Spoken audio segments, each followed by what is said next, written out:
We're all human. It's a very human thing to understand your body, understand how your feet touch the ground, understand how movement feels in your body, understand how emotion feels in your body. It starts to give us signals, and there's an intuition that's really, really powerful to have. The body always gives us the signals. Like, one of the first things that I do when I work with people is ask them, like, what's your connection like with your body? If I continue to create those spaces and to bring people in and to witness people and to work with people, it's like this process of osmosis that just deeply touches me and changes me and really inspires me around what life can be like when we really access our humanity. Most of the trauma that happens to us is relational, so it has to be healed relationally. We were never meant to do this alone, and I think that healing should be more of a co-creation than anything. You can only really give to someone else in a way, fully and truthfully, what you can give yourself. And there's like 3 simple tools for me that are just absolutely non-negotiable. One is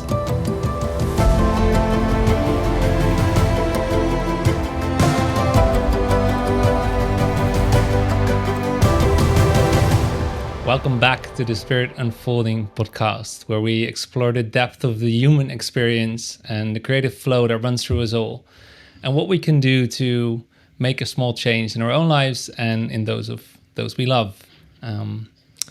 And I have a special guest today, and before we go and meet him, I'd love to go back to November of last year when I was at a retreat where something hit me like so deep in a way that it hasn't touched me before. Like, from the first moment, the first opening ceremony, I just noticed I just broke open and started pouring out like tears of love, of joy, of grief.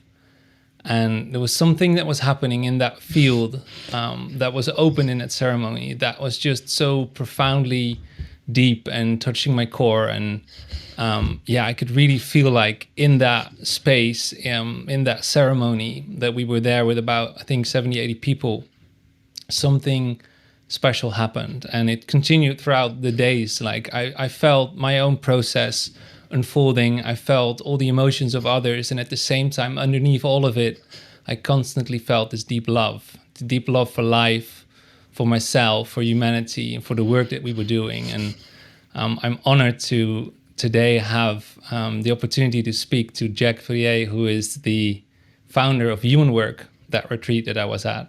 And Jack, honored to have you here. Thanks so much. awesome, man. Thank you for having me. Yeah, excited to be here. Yeah.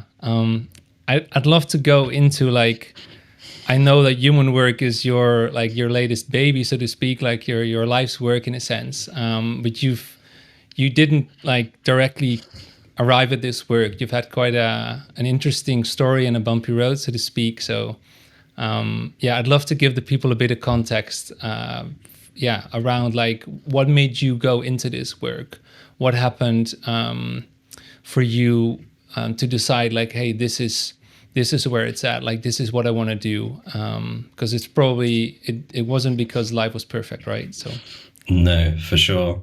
Yeah, and as you were saying that, I was having like a vision of that opening ceremony in that moment. I think it was like 85 people standing in a circle in beautiful part of southern Spain. And I remember sharing in that opening moment that for me, the reason why I do human work, why I do what I'm doing now, is because really when I come into a space where people are trying to move towards their deepest sense of truth, look at the things that they want to change, to look at the things that they should really love more about themselves, and just willing to lean into the discomfort of transformation, it really inspires me to do the same. So it's such like an easy equation for me when I think about how I want to live my life now. But it's, if I continue to create those spaces, well, to co-create those spaces, I think is the important thing to say, and to bring people in and to witness people and to work with people, it's like this process of osmosis that just deeply touches me and changes me and really inspires me around what life can be like when we really access our humanity, you know, and when we do it together. So it feels, in a way, people reflect to me that it's quite novel. They say, oh, this thing you've created, human work, it looks quite novel, it's new, it's got a feeling about it, there's an energy around it. And to me, it just feels like the most simple human thing. And so arriving in that place now, it feels so aligned. It feels like something I need. So the fact that I can do it and create a business and a life and a community from it is just an absolute privilege. And I guess, what led me there was just a life that really was a lot of disconnection and a lot of pain, a lot of confusion about who I was and what I was meant to be here for. And there's so many different layers to that and how that started from a young age. And now, again, arriving in those places, it's for me, I never perceive it as like that work is all done. I still live with some of that pain. There's still challenges I have. There's still confusion. But I think the most human thing that I've learned is just to work with that and to evolve, right? That's really what I feel like our purpose is. It's to feel and evolve. So it's been a long journey, but it feels like a beautiful, ongoing, evolving destination to be part of.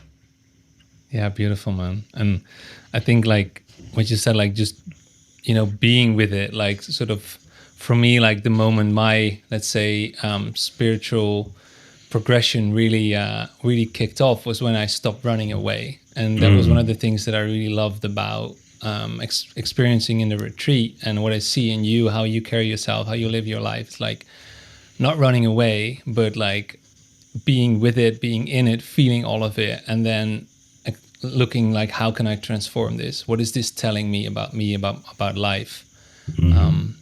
And yeah, I'm curious, like, I know that, like for you, I listened to, I've heard some personal stories from you, and I've listened to some other podcasts and stuff. Like, you as a kid had quite a tough, quite a tough go at it. I understand, like, your dad wasn't there a lot.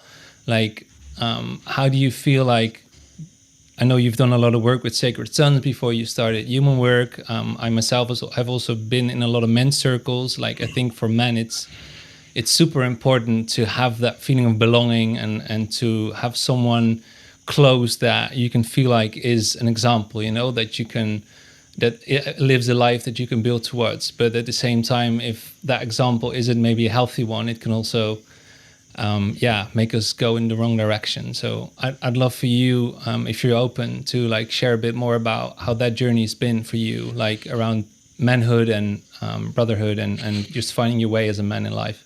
Yeah. I mean, as you said it, my father left when I was 5 months old and was never in my life. He popped in and out every so often, but he was struggling with addiction. And even when he got clean, maybe that was like when I was 10, 11, 12, or a little bit older, he was never able still to have the capacity to show up for me. And I think there's something that's really hit me a lot recently, and I realize the moments that happened, my father leaving, feeling confused, not feeling loved, it created this fundamental belief, which I see a lot of humans who come into human work and just in the world, that I was inherently broken, that there was something wrong with me.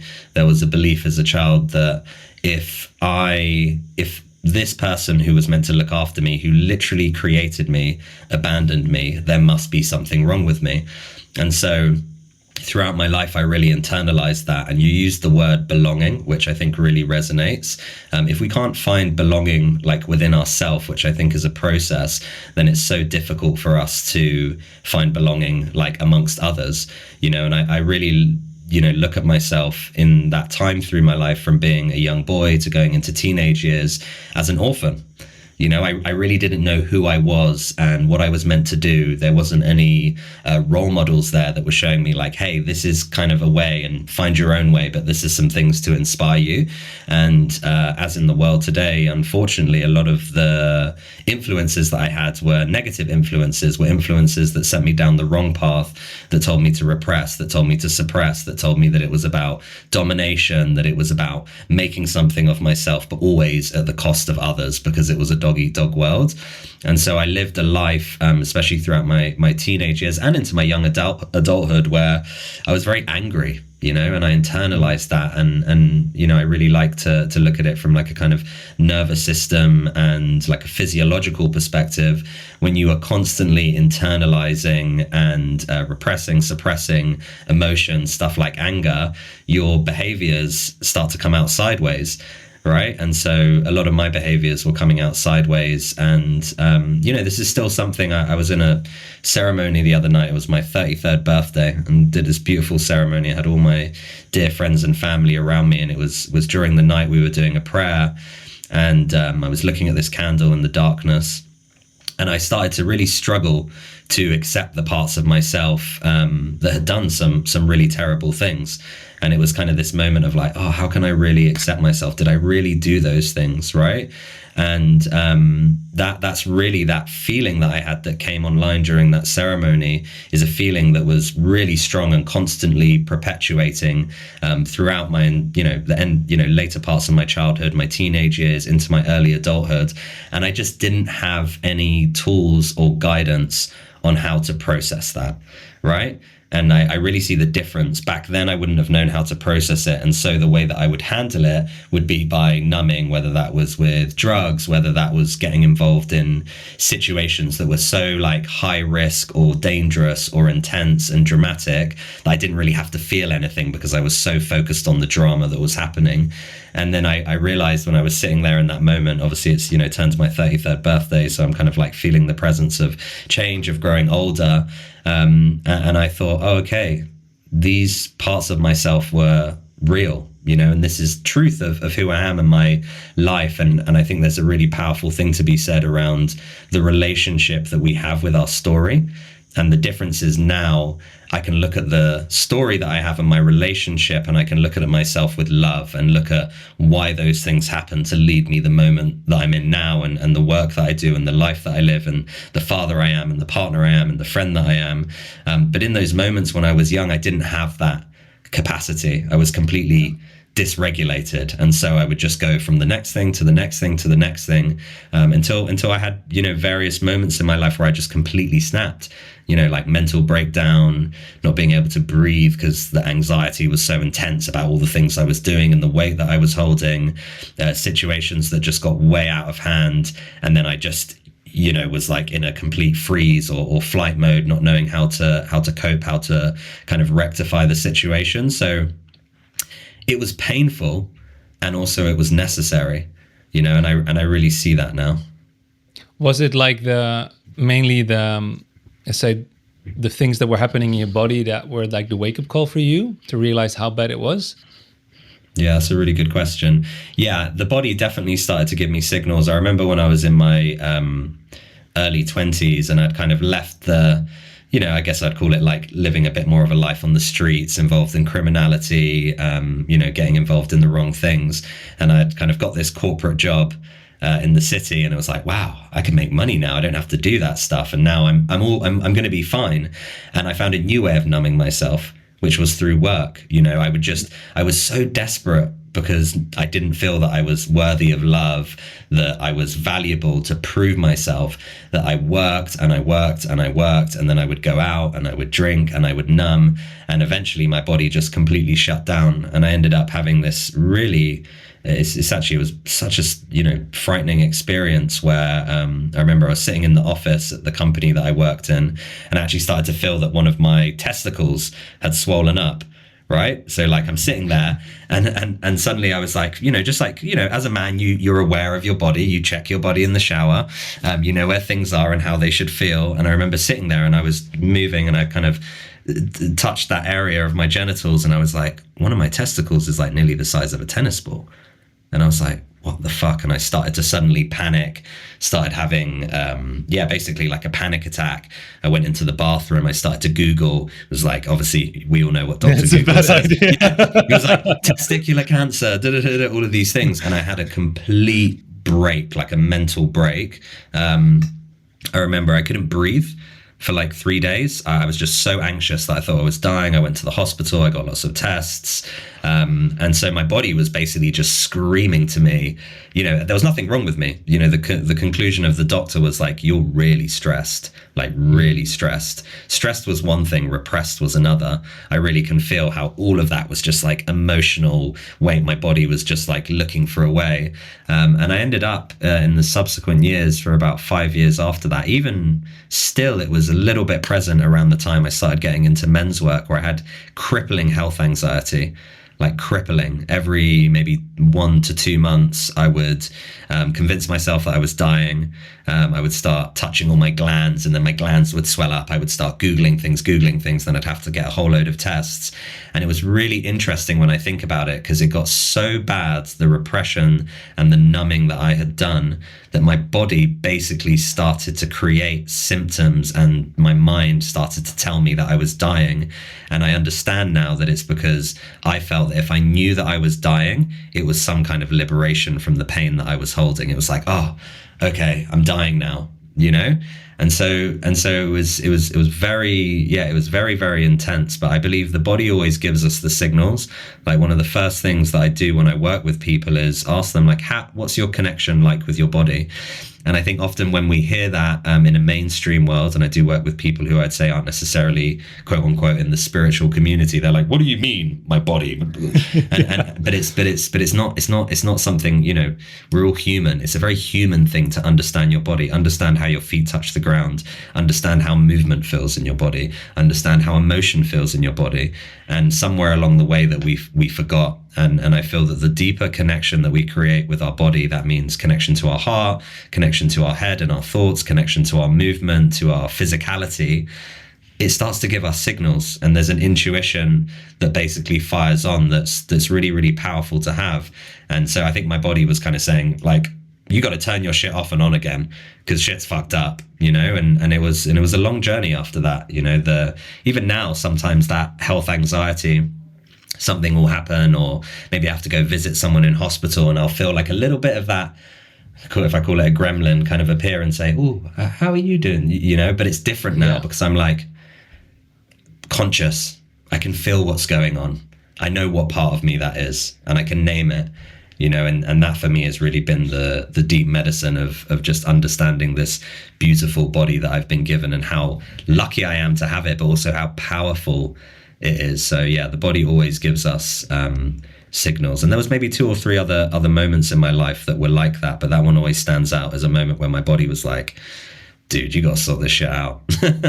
Yeah, man. Yeah, and it's really like the body's always there to tell us. It's just about, can we learn to really understand its language?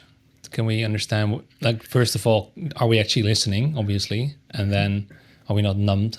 And then it's like, can we understand what it's telling us? And I love that you, like, you know, this whole topic of let's say stress around work and like losing ourselves in that. Like, I just heard the other day that I think in the Netherlands around 20% of people are experiencing burnout symptoms. So they're not completely burned out, but they are definitely on the way there, which is massive. I mean, it's millions. It's probably, you know, I don't know, 500 million people worldwide or something. Like, it's a really big problem. And I think like we can also like not know where to start, you know, like even if we're aware of it, then it's like it feels, maybe there's a lot of shame around it. There's a lot of peer pressure. If you're in specific companies, it can be like there's a culture of hustling, of working hard, and you feel like, hey, I don't want to be the first guy that sort of, you know, let everyone know like actually it's too much for me, and there's maybe pride involved. There's like, you know, maybe financial stuff involved. It can be very tricky. But what I also love, like as we were talking before we were recording, like you're really focusing right now a lot on like the basics, and like how can it, you know, what are the sort of the core principles. So I'd love for you to go into that, like what for you are like core principles around coming back to yourself, creating more of a home within yourself, and just being more connected to the body, to the mind, to the soul, and in a way that, like, you know, for people that are just starting out on this path, you know, where would you advise them to start? Well, it starts with a reframe. One of the things that I'm very passionate about, and I would hope I know a lot of people reflect this about human work, and you may have felt it when you were there, is in society, there are so many narratives around identity. If you do this, you are this person. If you do that, you are that person. If you don't do this, then you're not that person. There is all these narratives. And the biggest challenge I see with the world of personal development and healing is that there is a narrative in the world that if you are not quote unquote spiritual, although by nature we are all human beings, we are all spiritual beings, then these things aren't things that you do. So let's say, I have a lot of clients who come to me who are, founders, executives, CEOs, incredibly successful. They've lived most of their life in their mind. And if I was to ask them, hey, have you ever thought about doing a bit of breath work or breathing in the morning? Have you ever thought about kind of reflecting on limiting beliefs or your childhood? No. Why not? Well, that's because that's something that spiritual people, like that's a spiritual thing. I'm not really a meditator. I haven't gone to India, right? So there's this kind of construct, and this works two ways, that needs reframing, that these things are for a specific group of people who are interested in something, because like I'm into personal development and healing. I'm in the spiritual community. So these are things that I have access to and I do. And if you're not, it's like kind of not part of your culture or your scene. And that's fucking bullshit, because all of these things are actually human things. They're not spiritual, they're not corporate, they're not this, that, or the other. These are human things. We were given a body to learn how to breathe, to learn how to regulate. These things wouldn't exist if they weren't just for humans. And so something I'm really passionate about, and when you ask where does someone start, the first place to start is stop identifying with yourself with someone who doesn't do these things, because these aren't subset to one type of people or someone who has interests. It's like these are the mechanics, the infrastructure that create a healthy human being. Being connected to your body, knowing how to process your emotions, being able to regulate your nervous system, being able to have, like relational situations with your partner, with friends, with family that you need to be able to navigate, you need to feel, you need to ask questions, right? All of these things. So the first thing I would say is just for people who feel these things aren't accessible, to give themselves permission that these are a God-given human right to be able to create a healthy vessel, mind, body, spirit. And so that for me is like the first thing, because otherwise it creates this limitation and accessibility. And one of the things I'll recognize that I'm really proud of, especially as I look at the human work that we just had in May, the variety of people coming into that space.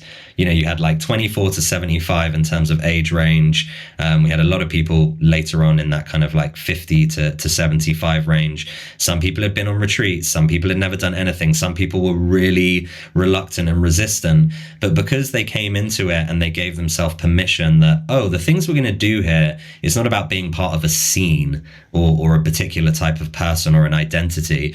These are just things that are going to make me a better functioning, more successful human in all areas of life. So, that's kind of what I feel the collective needs to understand. And then more people will start doing this and that will take effect. And then in answer, that's kind of like a whole nother thing. But in answer to your question, for me, whether we're talking about belonging, connection, all of these things, it always starts with yourself.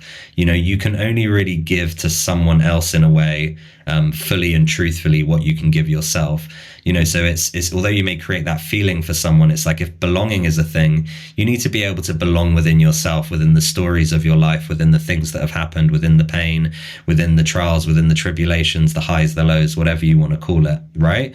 And so for me, it's really, when we think about starting, it's like, how do I create more of a connection with that?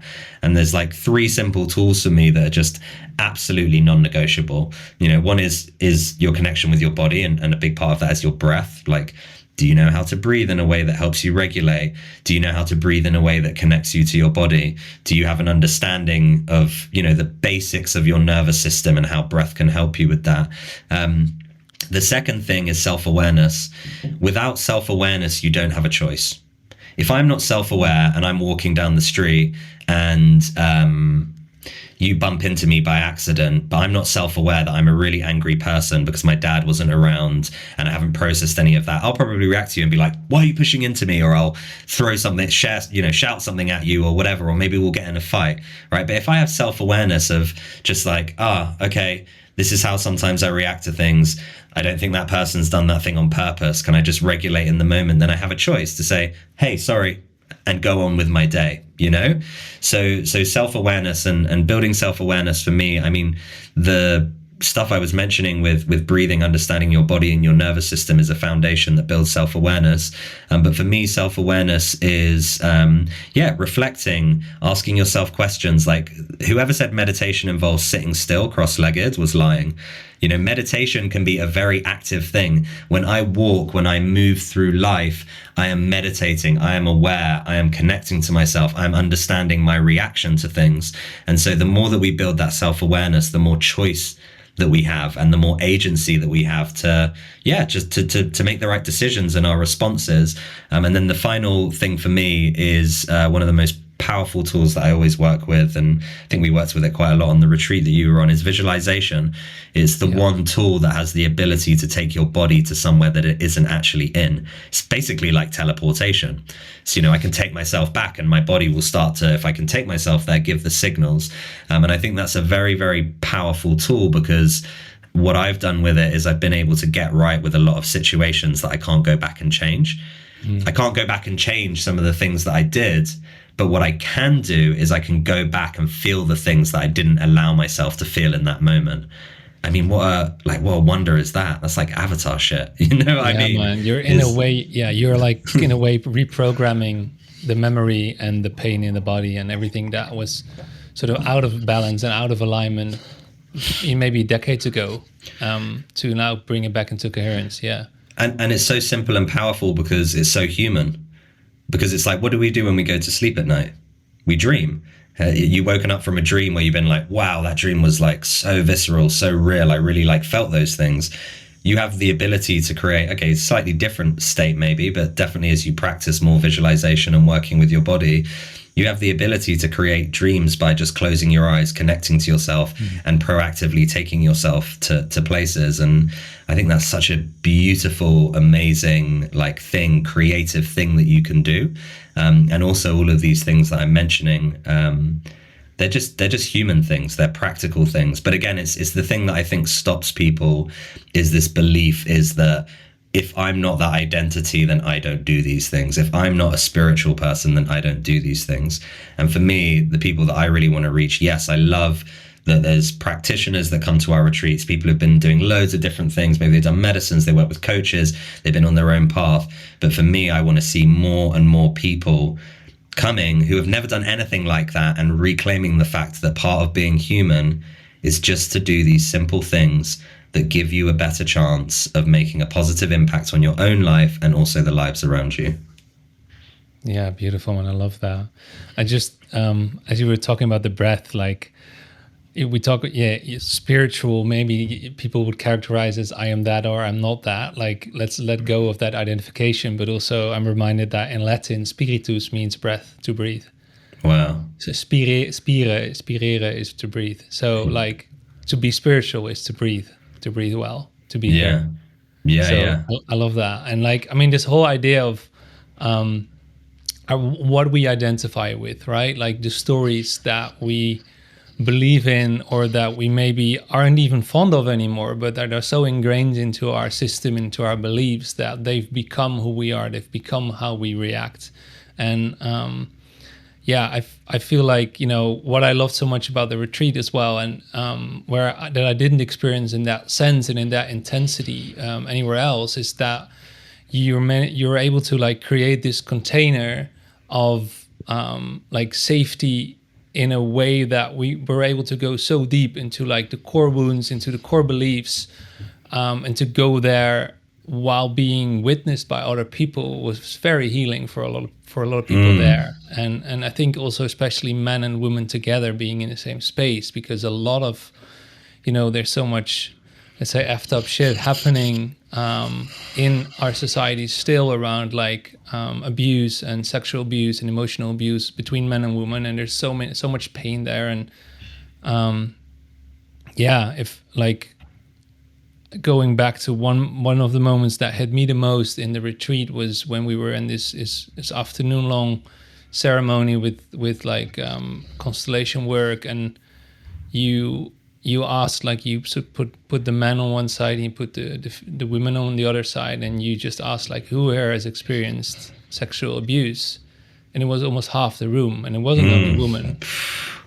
And that just like to just to feel that already, that heaviness in the room, and then to be able to go through that and work with that and feel the pain being released and the stories in a sense being rewritten. And because we were all there, it was, I think, so much more powerful than if it would be, let's say, just one-on-one. I'm not sure if it was even possible if it's one-on-one. And yeah, I mean, I just want to acknowledge you for having the courage to sort of, and a capacity as well to lead something like that with quite a big group, and of course some help with your co-facilitators. But that was one of the moments that I really realized like how much pain there is surrounding sexual abuse in society. Of course, we've all heard these stories, but like that it's maybe half of women that are impacted by this, and maybe a quarter or a third of men. And to hear like as they were working through the trauma, to sort of feel in every cell of the body the pain as they were like reliving it and rewriting it in a sense. I really felt like anyone that's in this room will never, ever, ever accept anyone in their space putting a finger on anyone else. Like, yeah, it's incredibly powerful. Yeah, I think what it is as well is it's in those kind of sessions and that kind of work, it's the collective, right? The most natural thing is for us to do things together. You know, if we look at our just DNA, our history, we were designed to be together, to be in community, to be in connection. And so when we come together in that way, you know, I guess it's like putting 5 batteries together. You know, there's more power, right? And then this kind of collective healing can happen. And there's a number of things, right? People understanding that they're not alone.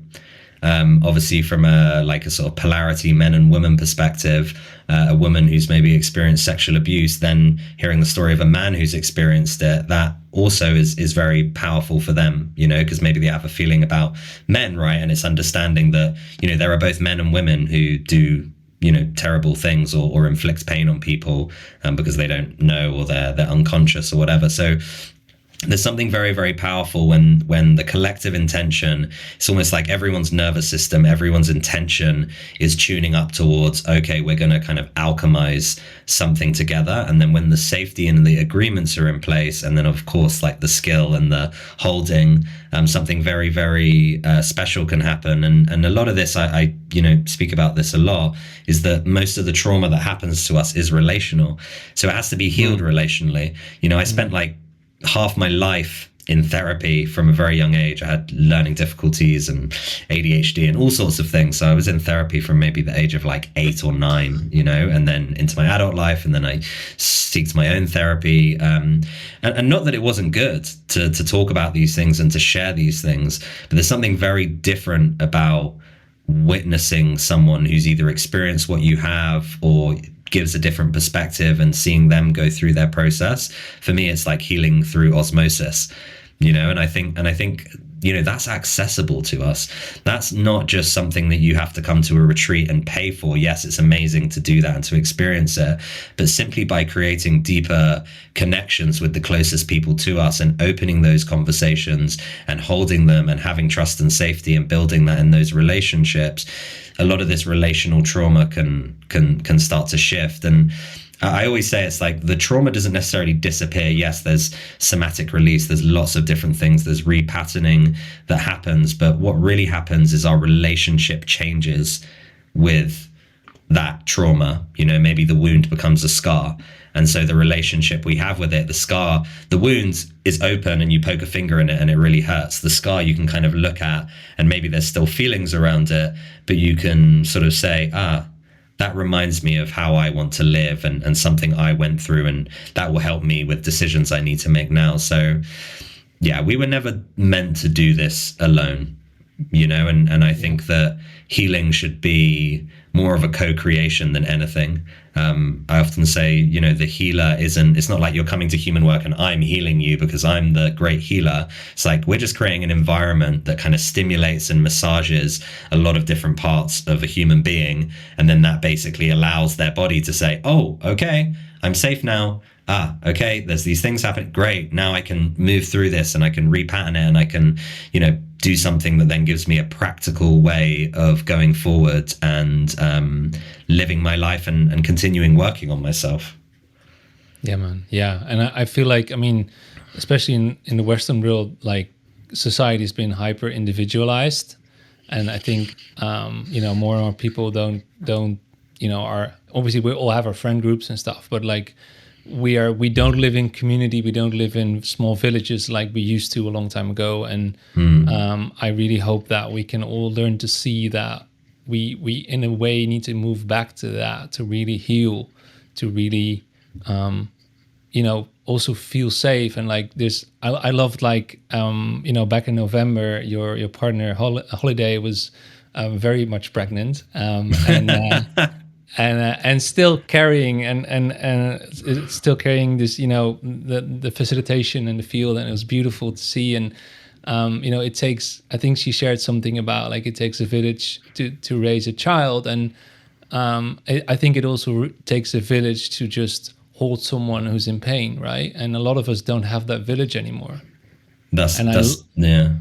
Yeah, I love that we were like in those days you get to experience like what it can be like.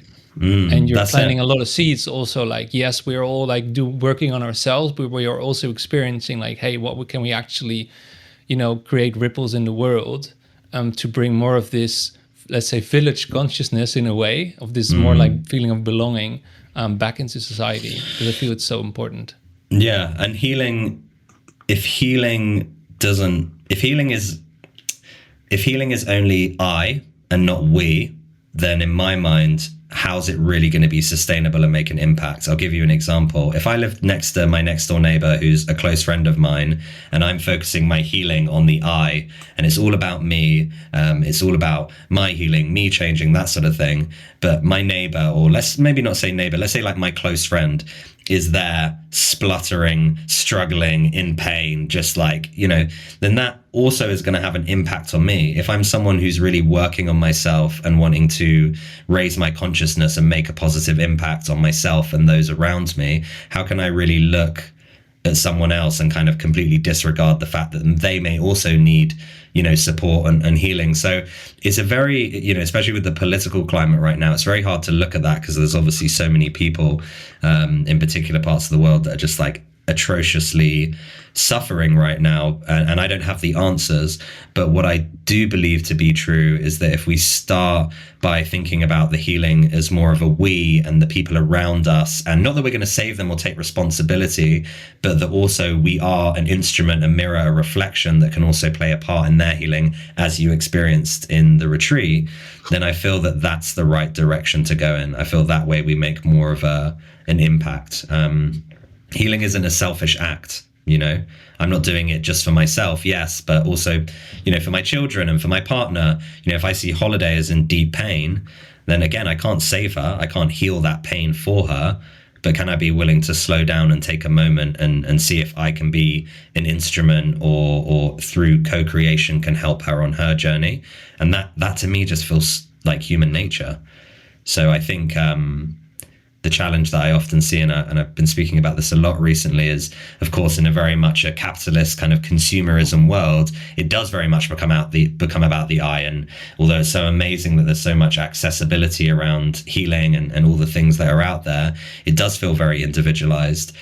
So the question is, like, how do we return to the village? And on a global scale, maybe that's quite challenging, but in these microcosms, in friendship groups, in families, that's where it starts. And that's really what human work is. It's, a group of people coming together, and for a week, they're saying, hey, we're going to kind of create this like village together. We're going to create safety. We're going to create an agreement, and we're going to go into it, and we're going to do some work on ourselves, and we're going to celebrate, and we're going to recognize each other. And I say, if you can take like 10% of that magic out to your life and then keep doing that through either these experiences or the work you do, start to see how your life changes. If you were to tell me 3 years ago that I would have the connections, the community, the people around me that I have now, I wouldn't have believed you. I would have been like, nah, you're lying. No way I will ever have that. I will never have that. And in 3 years, I do, and that's the co-creation. So we need each other.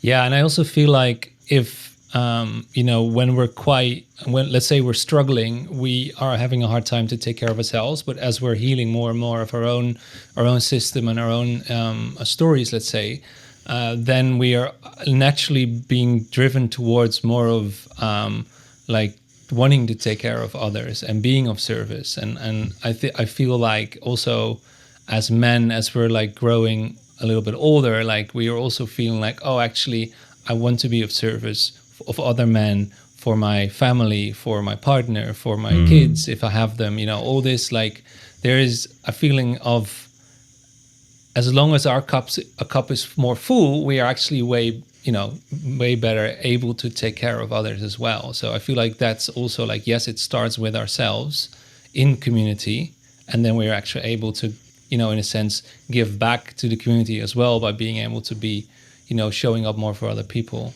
And what a beautiful thing. I feel like that's been the kind of season or chapter of my life that I've been in, where you find yourself in a position where you actually have the capacity to help others, and help others from a place that isn't like, I'm going to save you, I'm going to solve all your problems, but to help others and have the capacity of like, hey, I have the capacity just to like hold and to be here and to ask you the question, what do you need? Oh, could you just like give me some advice? Could you ask me a question?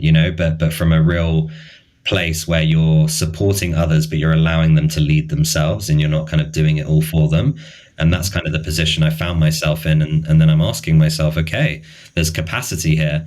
I feel my children, there's capacity there for them, for my wife to be, and for my community. And then it's like, okay, I have more capacity. How can I use that out in the world? And that for me, human work is an expression of that.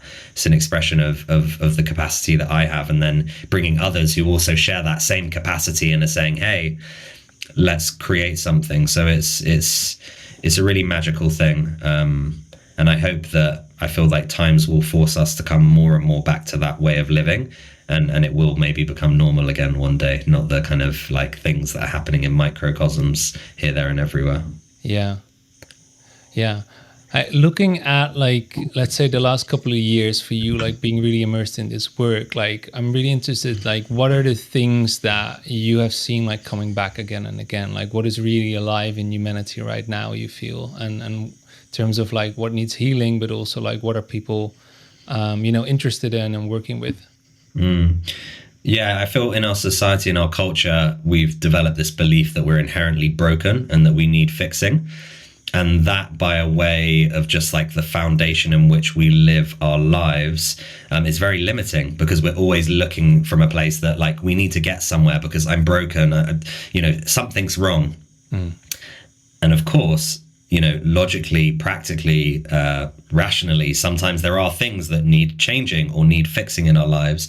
But when we're actually looking at ourselves, at our humanity, at who we are as a person, at the soul, when we're looking back at ourselves, we're not broken, and navigating your growth and your evolution in life from a place of that you're always broken and you're always trying to get to this place where you're not broken, that in itself seems quite foolish.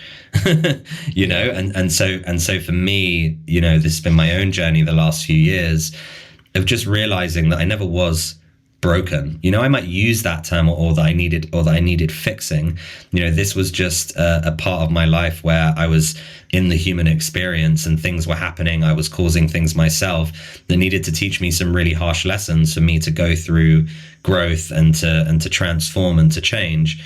So I think one of the things being immersed in this world is, I would love to invite people, if you were to stop looking at yourself as something that needs fixing, how might the way that you approach growing and evolving as a person change? And it really does start to change your perspective. The challenge that I see, the downstream effect of inherently believing that you're broken or that you need fixing, is you can end up in this kind of healing trap. I was writing about this on my Instagram the other day, where you're constantly going from one thing to the next. It's like, oh, New Age didn't save me, Jesus might save me now. Or, been doing loads of plant medicines, that didn't work, I'm going to go and do loads of breath work now. And it creates this kind of unquenchable thirst and consumerism to fix ourselves through all of these things, right? And the reality is, often that's just because we can't slow down and really look at ourselves truthfully, you know. So the healing, the retreats, the medicines, all of the things, working on ourselves, that in itself becomes the addiction and the crutch. And and people ask themselves, like, often people say, I've done so much now, I've spent so much money, I've spent so much time, like, why is nothing changing, right? And it's because people are still believing that they're broken, and they're not taking a moment to really just integrate who they are. And I want to share this. It's really hard. You know, I shared that experience on my birthday the other day. I find it hard sometimes still to look at myself, you know, and I'll say, that's a part of myself I really struggle to love, or a part of myself that feels like I want to shun it away, right? So I'm not saying it's an easy thing, but when that's the foundation, and we're not in this cycle of constantly believing we're broken, we actually just accept that that's been part of our story, that's been part of us at a time, then that gives us the sovereignty and the agency to change it. And so I really want to encourage more people to do that. And I think the challenge that we have is in the kind of consumerist culture of personal development and healing. It's just constant sales, you know. It's just like constant, I'm having 100K months, let me invite you to this. Oh, we're doing this is the thing, once you do this training, once you do that. And so of course, you know, I'm not saying necessarily that it's all bad, don't get me wrong, I sell my stuff too. I need to present myself and find clients. I need to earn a living from the gifts that I've been given.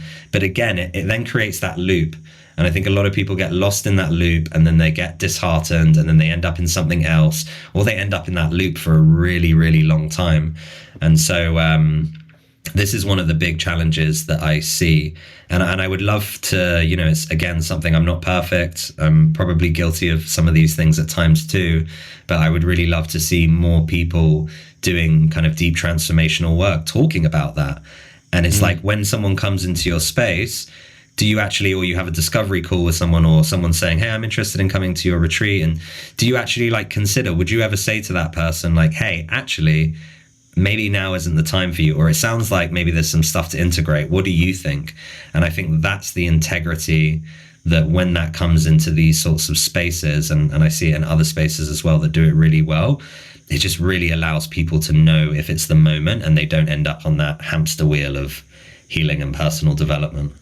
Yeah, and it's also like you're like, it can be an addiction, but you're also constantly looking outside of yourself, right? You're constantly hoping something else or someone else will be the one person that gets you somewhere, instead of being okay with actually being here and being yes, okay, there's parts of me that I would like to change, I would like to grow, and I have to learn to just, I can only go there if I learn and to accept that I'm actually okay where I am right now. And I think, like, I mean, for me, it's also, it has been and continues to be a great journey to like truly love myself. Like, I think it's one of the biggest challenges that we're given in this life, to like, you know, truly love ourselves and all our parts of it. But in a sense, like, that's where so much can be done, you know. And yes, in retreats and in groups, but also just by sitting with yourself and becoming more aware of like, what are the stories I'm telling myself, what are the things that you know, would like more attention, would love more, like a bit more love. Where can I be softer for myself? You know, we are also hard for ourselves in this world, but I'd love for all of us to be a little bit softer. Yeah. The question that I would ask is your healing enabling you to escape your reality, or enabling you to create your reality? And they're two very different things. I fucking love that. They're two very different things. If it's making you escape your reality, and it's like you're going on these peak experiences, which I really understand, certain medicines, these kind of retreats, deep human connection, profound experiences, moments where you really challenge yourself in some kind of situation, you know, these peak experiences, and then it's like crash, next one, crash, next one, then a lot of what that says to me is someone's kind of trying to, or people then share, they have a revelation that they're escaping their reality, whereas life is lived in the gray. 80% of life is the mundane, the monotonous, the day-to-day, the things that we have to do, the responsibilities for ourselves, for those around us, within the world that we live in. And if you are not able to navigate as a human being in that space, and you're only able really to feel a sense of content or fulfillment, even if it's in challenge, in that like 20% firework zone, then, you know, how are you meant to navigate your reality? And the reason I know this is because I lived that. I was someone who could operate in you put me in like the most intense situation, challenging, dangerous, emotionally intense. I'm like, cool, relaxed. I'm there. I'm in it. And then you put me in the day to day where I have to like be with myself and navigate things, do things that maybe I don't want to do, or come against like relational challenges that I'd rather not have, you know, in this 80% of life in the gray, as I call it. And I wasn't able to operate there. You know, and so the work for me is, how do we learn to operate in that reality? And yes, you know, ethereal, out of body, you know, experiences are great for inspiration. But for me, whenever I feel myself, you know, going into like the ethereal realm in some kind of situation, I'm always remembering to build the bridge that takes me back. And that way I can bring it back with me. I'm not just getting lost in the ether. And I see this a lot with, you know, the consumption of medicines and stuff, which you know, I'm an advocate for in a safe and responsible and reverent way. But people are like blasted off, but they never are taught how to build the bridge back and to bring that back to their lives. And either they end up stuck there, or they end up coming back to their life, and the suffering is perpetuated, right? Or even bigger, because now there's more contrast, you know? There you go. Exactly. Yeah. There you go. And then you can end up in this kind of cycle as we're talking about. So for me, it's, yeah, how do we create healing and growth and evolution that's enabling us to operate in this reality, to look at the things around ourselves that we really struggle with, and to look at it and be honest and truthful, to look at the things that are happening in the world now and not turn our back, and understand that these are things that we need to accept that are happening in humanity, and then to ask ourselves, okay, based on that, how do I want to live to be a positive force? Not that no one has to save the world necessarily, but for me, it's like that kind of mentality just feels practical to me. Yeah, exactly. And then every now and then sitting down, or ideally maybe every morning sitting down, and like, how do I want to show up today for myself and for others, you know? Yeah. And that accountability, I really got that from my work with men. You know, I love working in mixed groups now, and I still do work with men one-on-one, and I do different men's thing. I get asked to speak about masculinity or men's events. But yeah, that was something that really hit me. Just that accountability, you know, is really beautiful between men, of like, you know, and I think men's work in some ways can do that quite well, where it's like you come back to your reality and there's a brother on the end of a voice note who's like, hey man, how's that thing going? You know, and I really like that. We have that at human work too. You know, people meet up, they're spending time together, they make lifelong friendships. But I remember the first time I really had that was men's work, where someone was kind of like, how is reality? You know, and that's quite anchoring. Not just like, hey, when are we meeting at that next retreat? You know, so I think it's powerful. Yeah, it's a lot about like the mundane and the daily. And I'm curious, like, what was for you the main, I'd say, like, spark that made you go and say like, oh, I want to not just do the men's work, but I want to, you know, create spaces for men and women together? Was there like a specific thing you experienced or insight that you had that made you, you know, go that direction? If I was being completely honest, God asked me. My belief system in something higher than myself has been a big part of my journey. It's not something that, you know, when people come into my spaces, I talk about it a lot.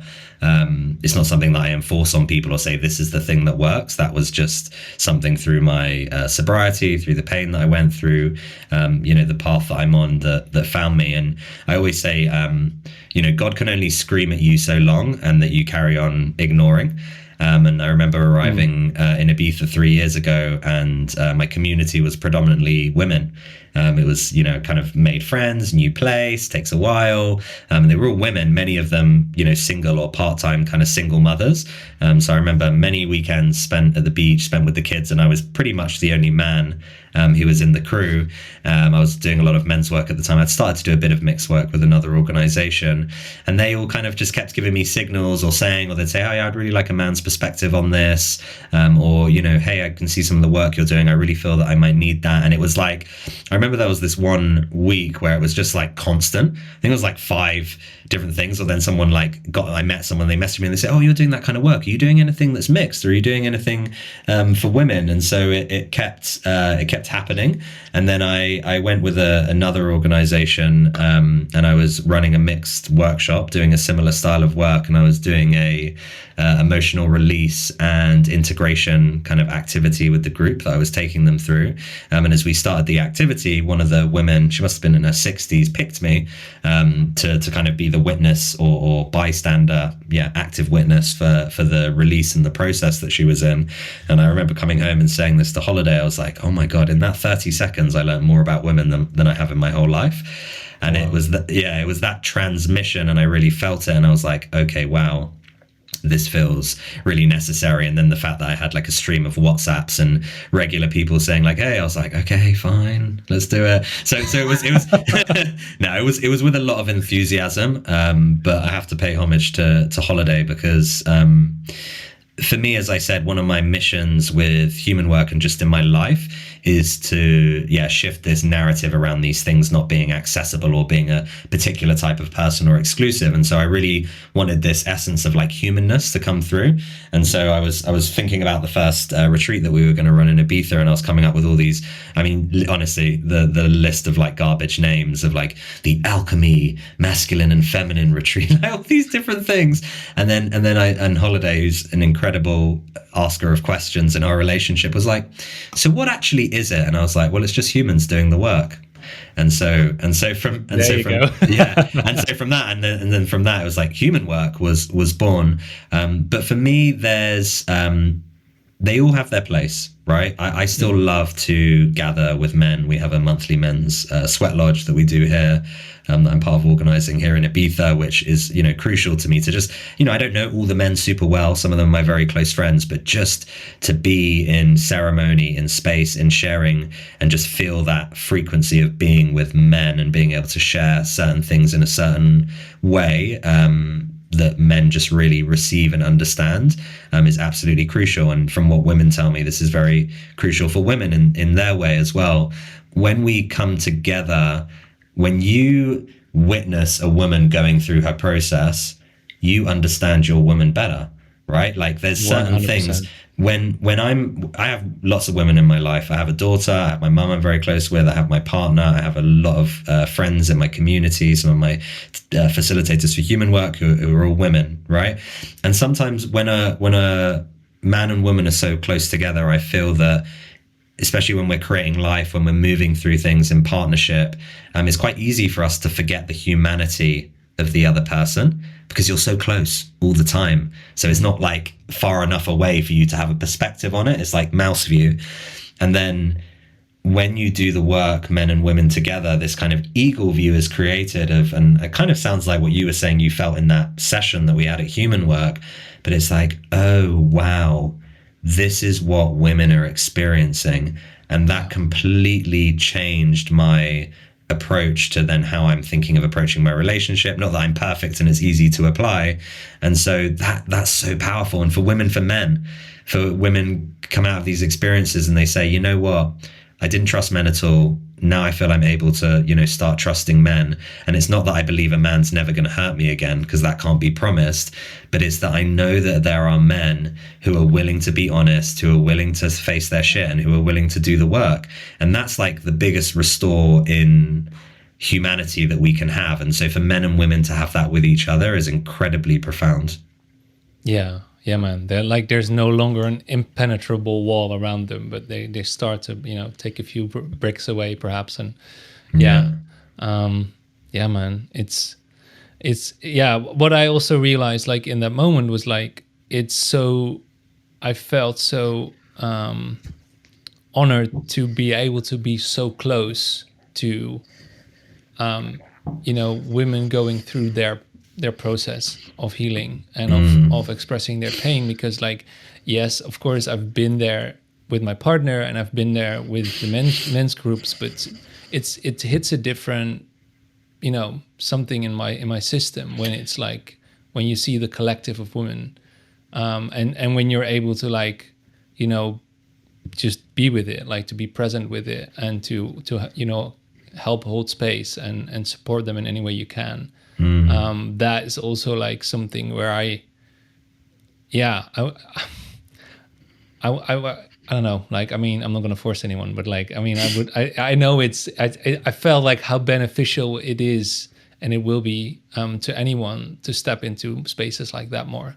Yeah. Like just, you know, and it can be big or small. It can be, like you say, it can be a retreat, but it can also be like maybe actually with your friends after dinner on a Friday, you maybe want to, you know, sit down and go a little bit deeper than you normally would, and just see, you know, how you can help each other. Yeah. Yeah, I love that. Like, are there any, like, I mean, earlier on you expressed a couple of like, let's say, main pillars of modalities of techniques that you like to use. Are there like other things where you feel like, hey, that's something that's really made a big change for me, or like for the people that you work with? Yeah. One more small sprinkle that I'd love to share on before answering that, and just on the last piece, I actually had a question for you as well. Okay. Is yeah, I think one of the things that is really powerful about men and women being in these spaces together is the integration that happens. So often what I experienced in men's work is I would go and have these very profound healing experiences with men, which was, of course, as someone who was a fatherless child, incredibly impactful for me, right? But then I would kind of come out and I would have obviously like material, more space in my body from healing and releasing, and then also more self-awareness around parts of myself that I wanted to maybe change, or my vision for my life. But because obviously I hadn't been in relation with women during that process, it was then always a little bit more tricky to like integrate that. Yeah. You know, so it'd be like coming back to my partner and I'm like, oh, this stuff's so profound and all these things, but it's like, it's just almost like, because it had just been with men, I then, not that it wasn't possible, I then had to start like bridging that integration into my relationship with, you know, the feminine, which is, yeah, okay, maybe women, but also the feminine within inside myself. So I think what's really amazing with the mixed spaces, and when people are in that journey where maybe they're doing men's work or women's work, to come into a mixed space, is that integration that can happen. And the question I wanted to ask you was, how after that experience of like being in the collective with men and women and being with your beloved, how did that impact your relationship? I've never asked someone that directly, other than them kind of giving a testimonial or something. I love that. Yeah. It's really made me a lot more aware of the energy that, not necessarily me personally, but like the masculine. It's like what happens as I bring masculine energy into a space, into intimacy. Like what can actually happen, what can be triggered. A lot more understanding of, like, you know, when being with my girlfriend, like, you know, we've all experienced situations where we were hurt, where we didn't feel seen, and like that are maybe not integrated, that are still but we maybe weren't actually aware before that they were happening. And like to feel like, to be there and to feel like how deep that pain actually is in, so let's say, ingrained into society and into like almost all women. I also was like, it really created more space and a deeper understanding of like how that might also show up for my girl, you know, in all kinds of situations, but especially, you know, in intimate situations. But so like, as soon as you're, let's say, emotionally more close, like actually, oh, what could it trigger, and to, in that sense, be more aware of myself before I express myself. To like Nice. really slow down more, right? And to be aware of like, okay, I have my let's say perspective, or my my way of doing and saying things, and it's not like to become less authentic, but it's like to become more aware of where the other person is at. So Yeah. in that sense, that's really, yeah, that's what it has done for me. Like, it's really awakened that process in a sense. Beautiful. I really Yeah. resonate with that in my own relationship. Yeah. Yeah. Yeah. Yeah, and it's and yes, in my relationship, but I think also with, like, just in general, like to be more aware of like how you not just how you, let's say, how you mean things, but also like how could you be perceived. So like to make sure that whenever I express something, that there's no possibility, or as little as possible, for it to be taken the wrong way. For like, even if I'm just talking to, if I'm talking to friends, or if I'm like, let's say, giving a woman a genuine compliment, for her not to not do it in a way where she would feel like, oh, does he actually want something? Or like, to just like be sure that you're grounded, that you're genuine, that you're also expressing like, this doesn't mean anything more than just what I'm saying. Like stuff like that just helps to, not create undercurrent, to just be more clear about, where am I coming from?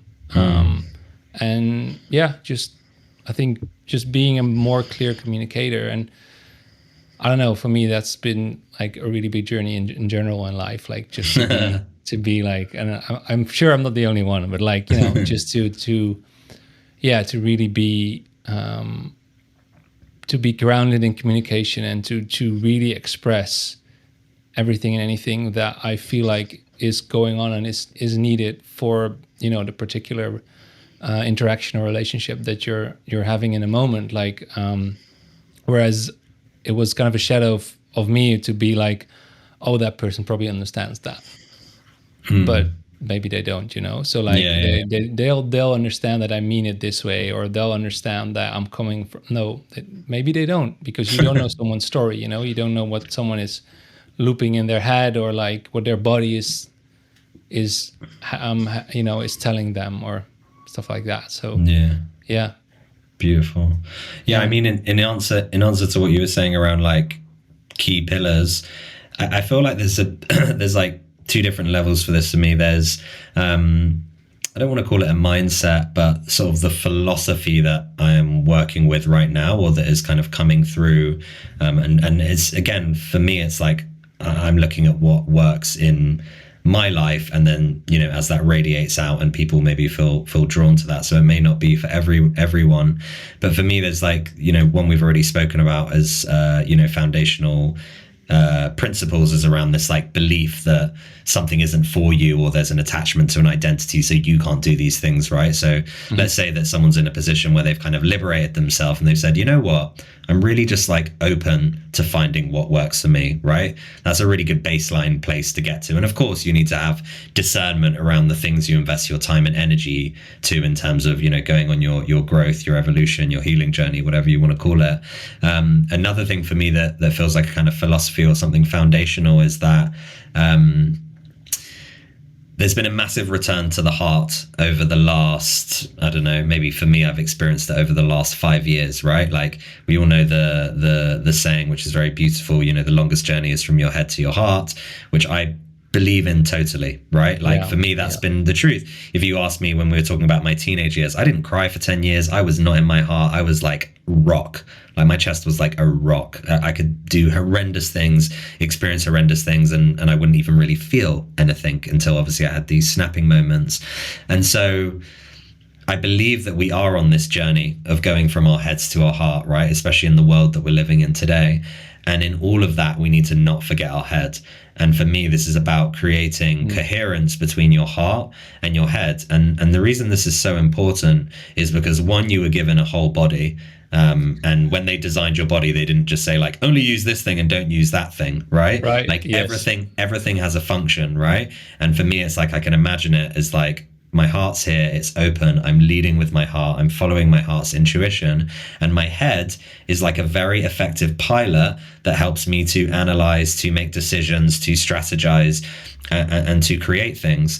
And I think what happens when we abandon our head and we're just like, I'm only living from the heart, is often the thing that I see people suffer in is the reality. Maybe it's a very common thing that I'll see that people are financially struggling, or they're doing loads of amazing work, they've got great gifts, but really their life isn't changing. And although they're kind of serving themselves and others from like a deeper place, and maybe they're a practitioner, whatever it is, but But in reality, well, not in reality, their reality is not necessarily changing or moving towards the vision that they have for it. And it feels like the head is left behind. And really the way that I look at it, and this is the kind of framework or philosophy that I would give, is, your heart is your deep intuition, your knowingness. Follow it, listen to it, connect with it, the central point of your body. And your head is like your strategy partner.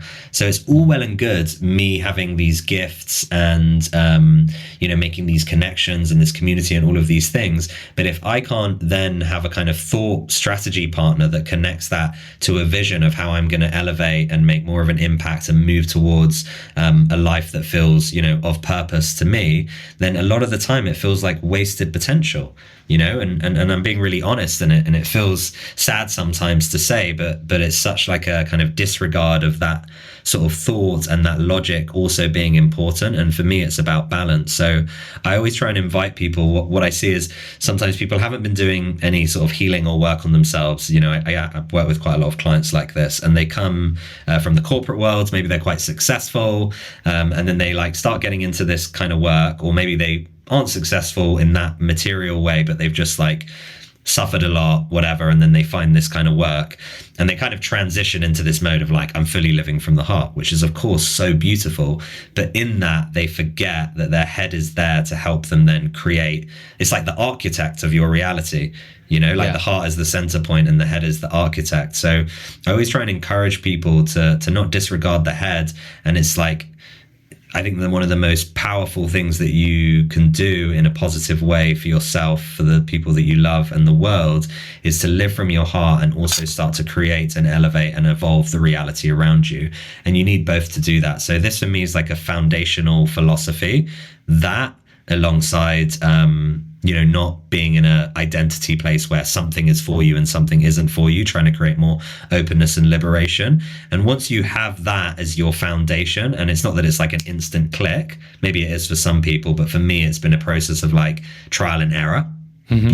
Of like abandoning everything, being like, I'm in my heart, and then being like, oh wait, I got like 2, now 3 kids, need to kind of work out like how to live life, and thinking like, okay, yeah, kind of need my head to come online and like help me bring this vision to life and create the reality that I desire.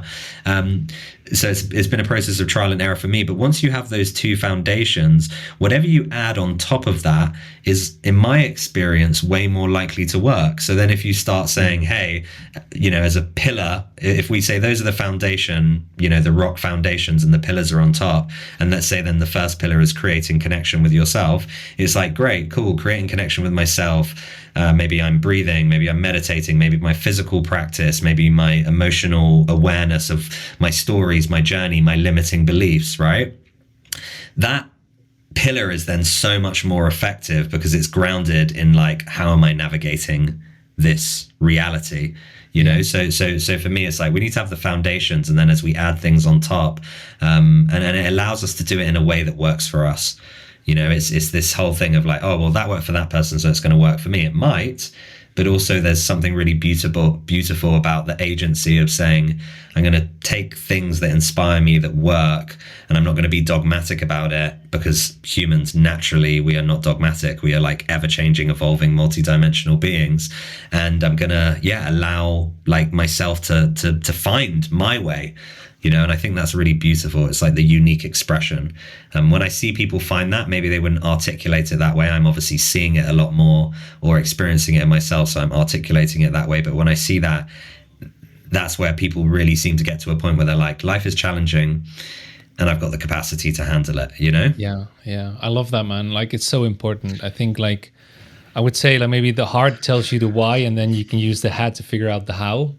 Yeah, like it's and if you only know the why or only know the what, but then you're not actually doing the how, then not much is changing. Or we need like a sense of systems or rituals, or like you need to have to ground it and to bring it into the daily thing to make it work. That's it. And I feel like I'm on board with you in the sense that I've experienced that myself as well, and I've seen it in others, like of this sense of you're fully in your heart and everything seems amazing, but then it stays a dream, and you're not bringing it back Well, you into your can't. Well, day, your you life. can't pay your rent. You're not able Yeah, that all to that build. bullshit. Yeah. Yeah, you're not able to navigate the grey. It goes back. It goes back to the same thing. So I think it's like, people may have different philosophies, but it's finding that foundational philosophy, and then it's adding the pillars on top. I know I said one pillar would be connection with self. For me, the other pillar is connection with others. Right? It's like, again, there is, as we were talking about when we came on the call, we were talking about our relationships a little bit, and saying like, wow, like, isn't a committed relationship just like one of the deepest paths of learning, the reflections, the mirrors, the triggers, and you get those from all the people that come into your life in some way or other. I always feel that everyone comes with a message, and sometimes they're longer messages Yes. and journeys, and sometimes they're shorter ones. And so relationally, we can elevate, we can expand, we can evolve more if we have relational mastery. So for me, that's a really big pillar to focus on. The fact that we do not teach like these kind of relationship skills to our kids in school is just like an absolute crime against humanity. And that's something I really try and teach my kids around expressing and owning your mistakes and repair. And I try and role model that in my relationship. Of course, don't always get it perfect. So yeah, the second pillar for me is connection with others. And it's like, what do you need to do to be able to communicate in a way that's like non-violent? What do you need to do to be able to take ownership in a situation, to set a boundary and change your behavior, to give feedback? So that would be another pillar. And then the final pillar, which for me is, maybe you could say, a little bit more, I experience it a bit more ethereally, although also I experience it very much in my reality, is connection with the world around you. When you can tune in, the little signs for me of having a bit of an up and down moment this week with a few things, or feeling a little bit tired and depleted, and then I'm driving across the mountain home and two falcons come above and are circling on my car as I drive home, and it's like, that's my way. I'm not saying someone has to see it that way, but connection with the world around you. Ultimately, we are part of this living organism of Mother Earth, and so everything is here to support you. You feel like shit one day, go and sit and take 3 breaths leaning on like a big oak tree and tell me how you felt after. I can almost guarantee you your state will change. And again, I want to really hit this home because it feels very present for me today. That doesn't have to be I'm a tree hugger, it's woo-woo, this is part of my identity. It's like, these things that are outside, I'm looking at some beautiful olive trees now in my window, they literally are giving us breath. So for me to not create a connection with those things is almost like turning my back on humanity itself, or turning my back on the world around me. So, and on nature, and on where you actually came from, right? I mean, our bodies are literally being built from the earth. All that we eat comes from the earth, which builds our bodies. And in the end, it goes back there as well. Yeah, and so it's again, it's just something that was very present in the beginning of human work. It's connection with self, connection with other, and connection with the world around you. And I want to invite people who are maybe listening, who maybe don't feel that they have that connection, that it can be the most simple thing. It's just like slowing down to really, again, like, notice what is around you. If you do take some breaths, or you're a meditator or whatever, it's just imagining all the trees that are around you, or the earth that's around you, and like trying to draw some energy from it. It's walking barefoot, even though the stones in Ibiza are a bit sharp and will hurt your feet sometimes, so it's again, it's not going to be woo woo. This is like, we're humans and we're here. And so let's try and, as a culture, especially in Western culture, like, move away from the belief that these things aren't part of us, because we're all interconnected, and everything around us is interconnected, the food we eat. And so that's the foundation, or the principles of which I live my life on. And it's not perfect, but I always find, if I'm like got that solid foundation and I'm sort of topping up in those pillars, then I'm like, okay, things start to move. And at certain times I need more of one than the other. Sometimes I really need to lean into my connection with others because there's something big coming up, or I need support. Sometimes I really need that like solace of just being with myself. And sometimes I just need the inspiration of the outside world. But when I say it like that, I'm like, oh my gosh, it's so simple. But then, well, of course, it is, right? In a sense, it's not necessarily easy, but it is like a few key principles can change so much. Like, I mean, we just moved, we talked about this as well. Like, my girlfriend and I just, moved in together a couple of months ago, bought our first house, and it's like 1 minute away from the forest. First time I'm having, like, since I moved out as a kid, like having a yard with a patch of grass, which, just to be able to ground and just to be able to feel like the earth underneath my feet every morning even if it's fucking 2 minutes, it makes such a big difference. And like now, in between working in the office, just like popping out and being able to walk in nature for 15 minutes or sit in a tree, it's such a big difference to my state of being. I notice, it can be very small things. And one of the most beautiful things I was going to say that I've witnessed this year a few times is someone who is really, coming into human work or just coming into my kind of like social connection sphere, who is really disconnected from all of that stuff, and often there's like a correlation between some of the challenges that they're having in their life. And again, like, you can be inspired by seeing someone else's connection to God or to the divine or whatever it is, your spirit, creator.